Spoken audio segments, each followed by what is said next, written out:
যেখানে গিয়ে মানুষের চিন্তার দৌড় শেষ, সেখানে তো আল্লাহর কুদরতের দৌড় মাত্র শুরু। নবী মুসা আলাইহিস সালাম তার সাহাবীদেরকে নিয়ে, সঙ্গীদেরকে নিয়ে যাচ্ছিলেন কোথায়? হিজরতের জন্য। থাকবেন না এলাকায়, আর থাকবেন না। তো তিনি যদি চলে যান, ফেরাউনের তো সুবিধা, আসলেই তো সুবিধা, কারণ ফেরাউনের মাথা ব্যথা ছিল। তো এখন যদি মাথা ব্যথা আর নাই থাকে, কারণে যদি দূর হয়ে যায়, সমস্যার কিছু নাই, ওর রাজত্বে ও একাই রাজাগিরি করবে। কিন্তু ফেরাউনের ভেতরে ভয় কাজ করলো, নবী মুসা যাবে, কোথায় যাবে?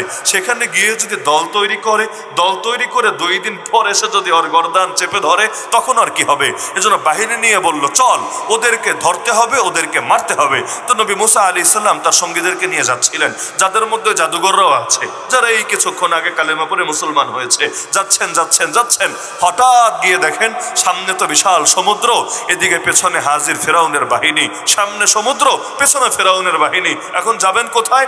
সামনেও যাওয়ার সুযোগ নেই, কারণ নদী না, নদী হলে নেমে যেতেন, সাঁতার কেটে ওপরে চলে যেতেন, এটা সাগর। আর পেছনে ফেরাউনের বাহিনী, খালি হাতে এই বিশাল বাহিনীর সাথে মোকাবেলা কিভাবে করবেন? চাইলেই তো আর মোকাবেলা করা যায় না, বরং মোকাবেলার জন্য প্রস্তুতি লাগে, মোকাবেলার জন্য কিছুটা হলেও তো শক্তির ব্যালেন্স লাগে, না হলে ওদের সাথে লাগবেটা কিভাবে?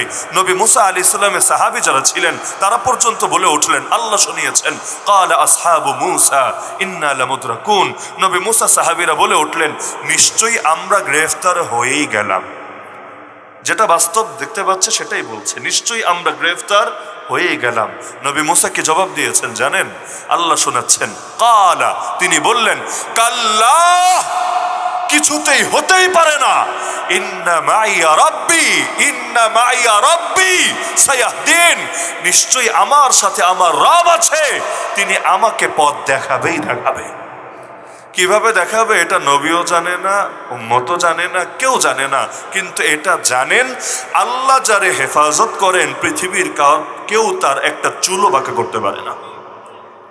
দেখেন না, 2 দিন আগে বাংলাদেশে যারা চেয়েছিল আলেম ওলামাকে বন্দি করা থেকে শুরু করে সকল উপায়ে ইসলামকে ধীরে ধীরে কোণঠাসা করে ফেলবে, এই দেশটাকে ইন্ডিয়ার একটা রাজ্যের মতো করে বানিয়ে ছাড়বে, আল্লাহর কি কুদরত। যারা চেয়েছিল এলেমকে মিটাবে, ওলামাকে মিটাবে, দিনকে মিটাবে, আল্লাহর কি কুদরত, তাদের নাম নিশানাই মিটে গেছে। এমনকি মরার পর এই মাটিতে শোয়ার তৌফিক হবে কিনা ওইটাও আল্লাহ ভালো জানে। হয়তো আর এক দেশে গিয়ে আর একজনের কোলের উপরই মরা লাগবে। তো এটারই বলে, রাখে আল্লাহ আর মারে আল্লাহ, রাখে কে? নবী মুসা আলাইহিস সালাম যে ধারণা করলেন, হাদিসে কুদসির মধ্যে এটা আছে, বান্দা আমার ব্যাপারে যে ধারণা করে আমি তার সঙ্গে তেমন আচরণই করি, আনা ইনদা যান্নি আবদি বি, আরে আমার ব্যাপারে বান্দার ধারণা যেমন, তার সঙ্গে আমার আচরণও তেমন। এজন্য নবীজি হাদিসের মধ্যেও বলেন, লাউ আন্নাকুম তাওয়াক্কালুনা আলাল্লাহি হাক্কা তাওয়াক্কুলি, তোমরা যদি আল্লাহর উপর ভরসা করতে পারতা যেভাবে ভরসা করা উচিত, লা রাযাকাকুম কামা ইয়ারযুকুত তায়র, আল্লাহ তোমাদেরকে ঠিক সেভাবে রিজিক দিতেন যেভাবে পাখিদেরকে রিজিক দেন। কিভাবে পাখিদেরকে রিজিক দেন? তাকদু খিমাসা ওয়া তারুহু বিতানা, সকালে বের হয় খালি পেটে, বিকালে কিন্তু খালি পেটে ফিরে না, ফিরে আসে ভরা পেটে। অথচ চাকরি নাই, ব্যবসা নাই, ক্ষেত খামারি নাই, ড্রাইভারি নাই, ধান্দা নাই, চাঁদাবাজি নাই, কিছুই নাই। ও জানে না আজকের রিজিক কোত্থেকে আসবে, কিভাবে আসবে, কিন্তু এটা জানে রিজিক দাতা আল্লাহ, তিনি একভাবে না একভাবে রিজিক পৌঁছাবেনই পৌঁছাবেন। ব্যাস বের হয় খালি পেটে, ফিরে আসে ভরা পেটে। আপনি একবার চিন্তা করেন, বনি ইসরাইল নবীর সঙ্গে বেয়াদবি করার ফলে, জিহাদের বিধান অস্বীকার করার ফলে আল্লাহ ওদেরকে গজব দিলেন। কিভাবে? ওরা একটু উপত্যকার মধ্যে আটকে থাকলো 40টা বছর, সারাদিন ঘুরেও বের হতে পারে না। আল্লাহ আযাব এমনভাবে দিলেন, এ জায়গার মধ্যেই বন্দী। এই 40 বছর পর্যন্ত চাকরি নাই, ব্যবসা নাই, ক্ষেত খামারি নাই, ড্রাইভারি নাই, কিন্তু আল্লাহ ওদেরকে গায়বীভাবে রিজিক দিয়ে বাঁচালেন। রিজিকের নাম মান্না সালওয়া, নাম শুনেছেন না?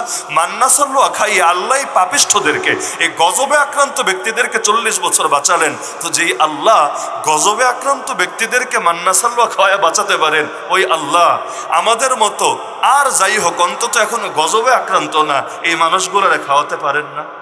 যে আল্লাহ দুনিয়ার হাজার হাজার মাখলুকরে খাওয়াতে পারেন, এক একজনের পেটের কি সাইজ রে মাশাআল্লাহ। হাতির পেট দেখেন, তিমি মাছের পেট দেখেন, ওদের পেট কি আর আপনার পেট কি? আপনি তো ইফতার, এতক্ষণ ইফতার সামনে নিয়ে বসলে প্রথমে মনে হয়, হায় রে এগুলো দিয়ে কি হবে, আরো হলে ভালো হতো। কিন্তু 3 গ্লাস শরবত খাওয়ার পর তখন মনে হয় এটাই বেশি হয়ে গেল। এত ছোট একটা পেট আল্লাহ খাওয়াতে পারবে না, যে আল্লাহ তামাম দুনিয়ার সব পেট চালাচ্ছেন। তাহলে আল্লাহর ব্যাপারে কত খারাপ ধারণা আমরা করি। এমনকি মুয়াজ্জিন ডেইলি 5 বার আমাদেরকে স্মরণ করায় দেয়। হাইয়া আলা সলার পরে কি বলে? হাইয়া আলাল ফালাহ, হাইয়া আলাল ফালাহ। এই ফালাহ মানে হলো সফলতা। মুয়াজ্জিন আমাদেরকে বলে চলে আসো সফলতার দিকে, চলে আসো সফলতার দিকে। তার মানে মুয়াজ্জিন আমাদেরকে স্মরণ করিয়ে দেয়, আরে পাগল, কোথায় সফলতা খোঁজো তুমি? তোমার চাকরিতে সফলতা নাই, ব্যবসায় সফলতা নাই, ক্ষেত খামারিতে সফলতা নাই, পৃথিবীর কোথাও সফলতা নাই। সফলতা আল্লাহর কাছে। পেতে চাইলে ছুটে আসো আল্লাহর ঘরে। আল্লাহ যদি রাজি হয়, আসমান থেকে তোমার উপর সফলতা নেমে আসবে। এজন্য কোরআনেও আছে, অফিস সামাই রিজকুকুম ওয়া মা তুআদুন। আরে তোমাদের রিজিক আসমানে, রিজিক জমিনে না। তোমাদের রিজিক কোথায়? আর রিজিক কোথায়? আসমানে। কবুল করো আল্লাহর থেকে। এজন্য আমরা যখন মসজিদে ঢুকি আল্লাহর রহমত চেয়ে ঢুকি। আল্লাহুম্মা ইফতাহলি আবওয়াব রাহমাতিক। হে আল্লাহ, আমার জন্য আপনার রহমতের সব কয়টা দরজা খুলে দেন। তো বের হওয়ার সময় কিন্তু এটা বলে বের হই না। কি বলে বের হই? আল্লাহুম্মা ইন্নী আসআলুকা মিন ফাদলিক। হে আল্লাহ, আমি আপনার কাছে আপনার রিজিক চাই। এখানে ফজল বা মানা রিজিক, এখানে আল্লাহর কাছে রিজিক চাচ্ছি। রিজিক ঢোকার সময় রহমত চেয়ে ঢুকলাম, বের হওয়ার সময় রিজিক চেয়ে বের হলাম। কেন? কিছু বুঝে আসে? আপনার বিবেককে জিজ্ঞাসা করলে আপনার বিবেকে জবাব দিবে। তার মানে বান্দা চলে আয় তুই আমার ঘরে, লুটিয়ে পড় আমার কদমে। তোর চিন্তা করা লাগবে না, তুই আমারে খুশি কর, আমি আল্লাহ তোর রিজিকের জিম্মাদার হয়ে যাব। এজন্য কোরআনে আছে, ওয়ামুর আহলাকা বিসসালাতি ওয়াসতাবির আলাইহা লা নাসআলুকা রিজকা নাহনু নারযুকুক। আল্লাহ বলেন, হে নবী, আপনার ফ্যামিলিকে নামাজের আদেশ দেন, নিজেও নামাজের উপর জমে যান। কি হবে জানেন?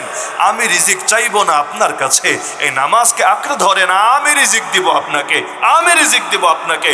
আগে নামাজের কথা, পরে রিজিকের কথা। তাহলে নামাজের সাথে রিজিকের সম্পর্ক আছে নাকি নাই? আজকালকার পাগলরা কি ভাবে জানেন?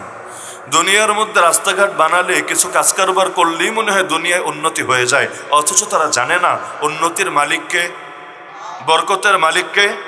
বরকত যদি আল্লাহ না দেয় 1 লাখ টাকা থাকলেও কাজে আসে না। বরকত যদি আল্লাহ দেয় 20,000 টাকা থাকলেও অভাব থাকে না। এটা তো বিশ্বাস হয় আপনাদের?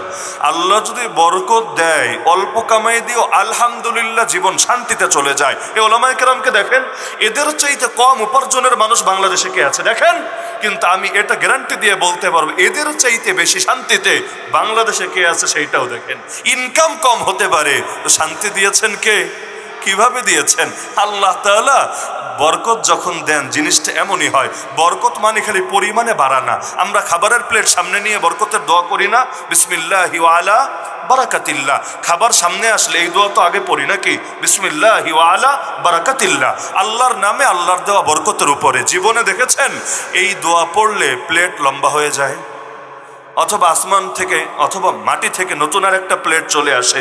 জীবনে দেখেছেন? না। প্লেট যা ছিল তা, খাবার যা ছিল তা, পরিমাণে একটুও বাড়ে না, একটুও বাড়ে না।